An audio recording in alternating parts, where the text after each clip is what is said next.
लीजिए, मोदी जी की कृपा से आपके अच्छे दिनों की कड़ी में एक और नई कड़ी जुड़ने वाली है।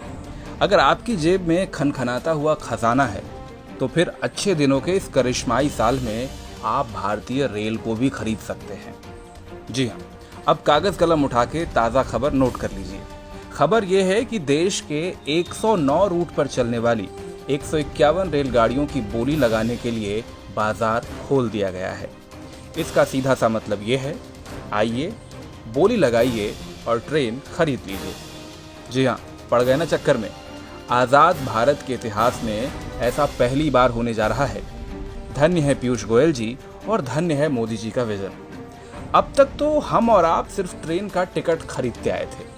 अब मोदी जी और पीयूष गोयल की कृपा से कोई भी बिजनेसमैन, धंधे वाला आदमी, कोई भी सेठ जी, कोई भी लाला जी चाहें तो पूरी की पूरी ट्रेन रूट समेत खरीद सकते हैं। और अब सवाल यह है कि सेठ जी ट्रेन खरीदने के बाद करेंगे क्या? अब सेठ जी कोई सरकार तो है नहीं जो आपकी सुविधा के लिए ट्रेन चलाएंगे। वो कमाएंगे मुनाफा और हर उस तरीके से कमाएंगे जैसे वो कमा सकते हैं। वाकई तारीफ करनी होगी मोदी जी की।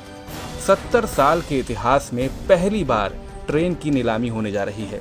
जो अब तक नहीं हुआ वो पहली बार हो रहा है। जो नेहरू जी तक नहीं कर पाए वो मोदी जी करने जा रहे हैं। वाह मोदी जी वाह।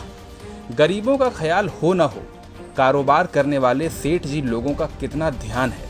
अब देशद्रोही तो इस पर भी सवाल उठा सकते हैं, लेकिन भाई इस विजन की गहराई को तो समझो कि जब ट्रेन चला के सेठ जी कमाएंगे तभी तो देश में तरक्की और खुशहाली होगी। अब क्या हुआ कि बाद में महंगी टिकट की वजह से गरीब आदमी ट्रेन की टिकट ना खरीद पाए। वैसे भी गरीब लोगों को ट्रेन का सफ़र कहाँ पसंद आता है। अभी हाल ही में तो सबने देखा था कि मोदी जी और गोयल जी की इतनी सारी ट्रेन चलने के बावजूद ये ज़िद्दी गरीब लोग पैदल ही अपने गांव जाते थे। हो सकता है कि यहीं से मोदी जी और पीयूष गोयल जी को ट्रेन को प्राइवेट सेक्टर को बेचने का आइडिया भी आया हो। अरे भाई, जब गरीब आदमी ट्रेन में बैठ ही नहीं रहा तो ट्रेन को बेचो सेठ जी को। अब देश की सरकार भला क्यों टेंशन ले।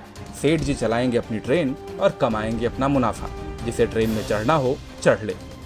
भाई वाह, गरीब लोगों से लेकर सेठ जी तक के फायदे के बारे में सोचने वाली ऐसी दिलदार सरकार की तारीफ तो बनती है।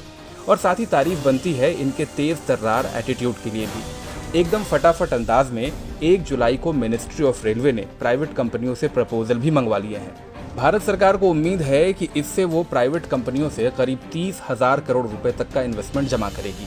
अब जैसे ही देश के 109 रूट पर 151 ट्रेन की डील हो जाती है, फिर देखिए कैसे कायाकल्प होता है भारतीय रेल का।